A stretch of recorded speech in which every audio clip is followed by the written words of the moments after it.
250 millions de roubles évaporés en un clin d'œil. Valeria Chekalina, l'influenceuse star de la blogosphère russe, est aujourd'hui au cœur d'une tourmente judiciaire, risquant jusqu'à 10 ans de prison. Son ex-mari, Artem Chekalin, et leurs associés commerciaux sont accusés d'avoir retiré illégalement cette somme astronomique de Russie. Une affaire pénale explosive vient de s'ouvrir, secouant le monde des réseaux sociaux en Russie. Pensez à vous abonner et partager cette vidéo pour rester informé des prochains rebondissements dans cette affaire choc. L'affaire a éclaté comme un coup de tonnerre. Les autorités russes, avec Irina Volk, représentante officielle du ministère de l'Intérieur, ont confirmé que des poursuites ont été engagées contre ces blogueurs vedettes, en vertu de l'article 183.1 du Code pénal russe, partie 3.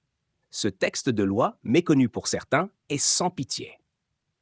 Il prévoit une peine de 5 à 10 ans d'emprisonnement, accompagnée d'une amende salée pouvant grimper jusqu'à 1 million de roubles, ou l'équivalent des revenus de la personne condamnée, sur une période de 5 ans. Les Chekalines sont désormais en première ligne d'un scandale qui pourrait redéfinir la relation entre influenceurs et pouvoir public en Russie. Pour comprendre l'ampleur de cette affaire, il faut saisir le contexte. Valeria Chekalina, mieux connue sous le pseudonyme de l'ERSEC, a bâti un véritable empire en ligne. Entre lifestyle, fitness et une communication savamment orchestrée, elle a accumulé des millions de followers sur les réseaux sociaux. Son succès était tel que de nombreuses marques faisaient la queue pour collaborer avec elle. Mais derrière cette image de réussite éclatante se cachait, selon les autorités, un système bien moins reluisant. Les autorités russes accusent Valeria, son ex-mari Artem et leurs partenaires de s'être enrichis via des manœuvres financières illégales.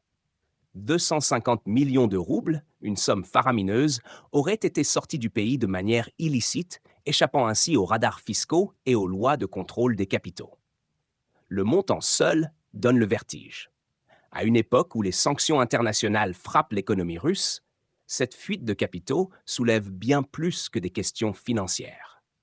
L'article 193.1 du Code pénal russe cible précisément ces mouvements de capitaux, qu'il s'agisse de placements à l'étranger ou de transferts illégaux. Et les sanctions qui en découlent sont sévères. Valeria et Artem Chekalin risquent gros. Si la peine maximale est prononcée, c'est une décennie derrière les barreaux qui les attend. Et ce, sans parler de l'amende colossale qui pourrait également leur être infligée.